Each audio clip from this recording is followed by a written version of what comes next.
Hey everyone, this is Chris Cash with Pop Culture and Comic Book Stuff. So, we're going to go ahead and review Mandalorian Episode 3. I'm sure you guys have probably seen a million reviews already. Got a little late to the party, but I do have some thoughts on all this stuff. So, I'm a big Star Wars fan, obviously. You know, I grew up in the 80s and 90s. I'm big fan of the originals, like most everyone on the planet, a big chunk of the people on the planet. I am very devastated by what's happened to the Disneyfied Star Wars catastrophe.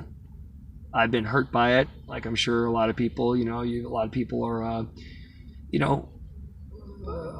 Star Wars is like scripture to a lot of people, right? I mean, Star Wars is like sacred, and it's kind of like music was back in the 80s and 90s and maybe early 2000s, where people would live for their band's like next album, right? Well, there are people, I'm sure you guys know, that Star Wars and Star Trek are their life. And when Disney, was able to purchase the Lucasfilm, a few years ago, 5 years ago or 4 years ago, everybody was like stoked and looking forward and hoping, thinking, oh my gosh, this is like, and we get The Force Awakens, and like the Force never awoke, unfortunately, until Rogue One. It seemed Rogue One was decent. I'll give you that. That's what hurts, I guess. And I know this is kind of a redundant thing that, Disney can make a good Star Wars movie. Like we saw Rogue One is decent, but the fact that they came back with Last Jedi, it's like, I think it's just putting the wrong personnel in charge for whatever reason, for stupid, political reasons. I'm not talking about politics like, it may be politics like, the president and stuff like that, but I have a feeling it's like politics within, obviously it's politics within Disney. It's like, this person wasn't, the classic, like wasn't kissing this person's, wasn't kissing up to this person and enough. So, we'll hire this person because they're just so nice, even though they're incompetent. We'll put them in charge just because they're so much more socially, polite and proper. Okay. Sorry on that tangent. So basically, what I'm trying to say is that Star Wars, I've been devastated by what we've gotten from Disney. I'm praying every day because come on, I want good entertainment, and let's face it, comic books are struggling right now. That's why this whole Comicsgate thing is kind of spawned from everything. Hollywood is struggling right now to tell a competent, like cohesive story that's quality like they used to make. So the entertainment industry is definitely going through a major shift and kind of morphing itself into something new, and we're all sitting back waiting to see what's going to happen. Okay. So now that we're in like a different game, so that's essentially what it is. The energy is different on this planet. The entertainment industry is up against different odds, and we're kind of figuring it out on the fly. That's kind of where we're all at, right? Okay, so as I was saying, Star Wars meant a lot to me, and it really is, I really think it is affecting the planet. You think I'm crazy? I don't think I'm crazy. This is quantum physics. I think that there's so many people that have been let down with Star Wars that I think it's let me say it like this. I think when Rogue One came out, it gave me hope, and then The Last Jedi was a disaster, and it killed everybody's hope again. And then when The Mandalorian has come out since episode 1 a few weeks ago, it has instantly put a huge, ginormous pep in everybody's step. Like you can't deny that. I think the world is a little more smoother now. I really do feel it. I feel like since The Mandalorian has been released, there's a little more peace and tolerance, I think, in the air. At least I experience. Because let's face it, with Disney putting out Force Awakens and all the in the Star Wars community. There's people that, have friends and family members they don't talk to anymore because of arguments over the new Star Wars. So as you can see, this is a very, very, very relevant thing to our time. Okay, so on that note, I'm going to go over the Mandalorian episode 3. Try to move it quick because the last video I did was actually just way too long. So I really like this episode. I may change my mind on what I'm about to say, but if I were to rank all 3 episodes, I would give the first episode an 8. I'm going to be a little hard, but because I got to be. Because I want the best. I'm going to give the first episode an 8 because I think it was cool. It was fun. There were a lot of different tropes and just things that I thought were really cool. The second episode, I give it a 7.3, 7.5. And I'll explain when I come back with my episode 2 video.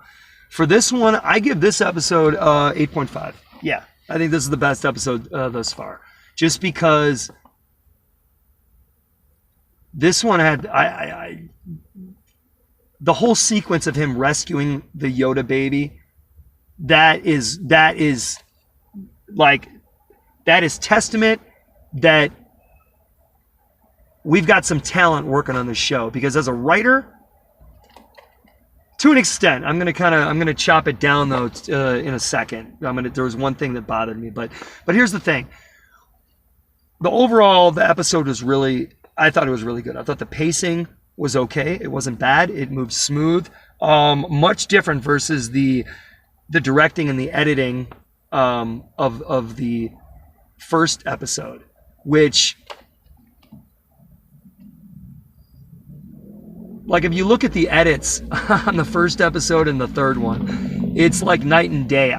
From what I remember, maybe I don't know. Maybe I was seeing what I wanted to see, but something about Dave Filoni directed the first episode. He comes from children's television. He comes from animated stuff. Something about children's television, and if I'm wrong, I apologize. If the experts out there are telling me that I'm full of crap, I apologize. But from my understanding, at least what I learned, children's television, if you watch most of it, it's like boom, boom, boom, boom, boom, boom, boom. They're changing the screens. The editing is like the different shots every few, like so many, like every other second, compared to live action, like adult stuff. It's not as rapid fire edits. That's what I've noticed, and maybe that's why a lot of people are calling it like a live action animated show, because of the first episode. But that's just a theory. So I think that the directing and the editing, the pacing was much more smooth and fluid. I thought it was, for me, I had no problem with the pacing. I thought it was very smooth, and it worked. It was easy to follow, and it worked well. I thought the unfolding of everything was good. And I will say that just the way they executed the plot was good too, and the way they did the whole story, I thought it was great. And I think that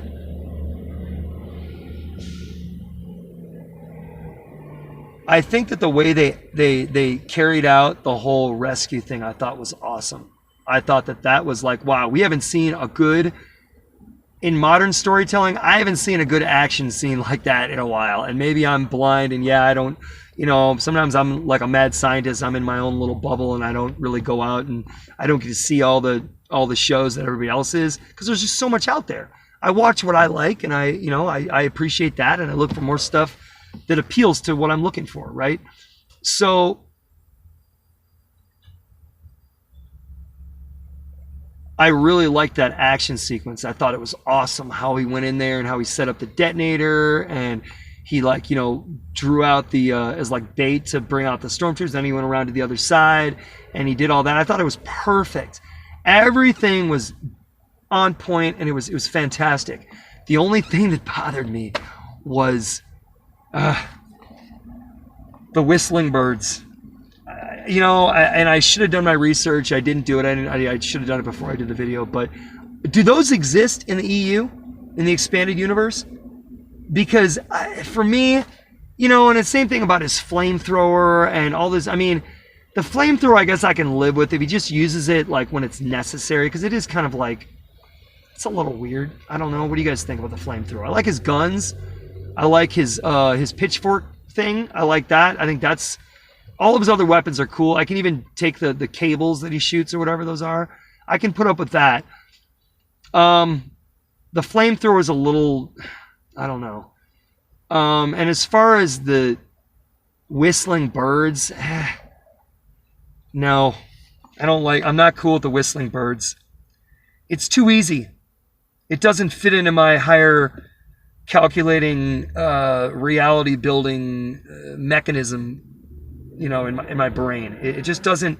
It's not keeping it real enough for me. It's too much. Like when, all right. So when you break too much of the analog, like organic believableness nature of this franchise, because I mean, let's face it. It was created and produced in the 70s and 80s.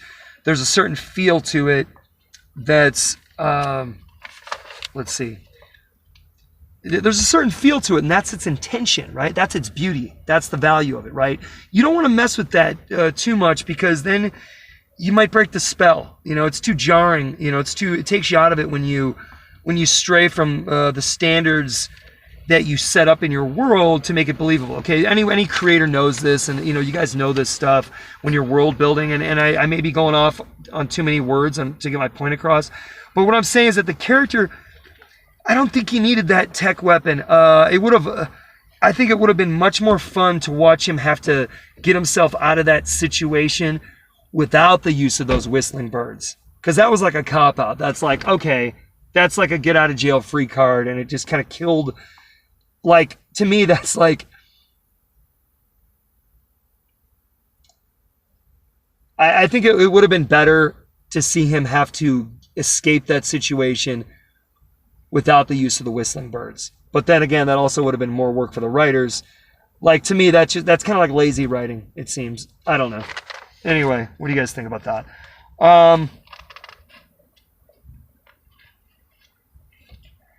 I'm not cool with them calling him Mando. I think that's kind of dumb. Just because there's Lando Calrissian, it's too like Lando and Mando. Come on, like and I get it. Like being creative is a tough thing. Anyway, guys, thanks for watching. I'm gonna come back with another video on this, I think. Thank you for watching. Please subscribe. Thank you. Have a great day. Thanks.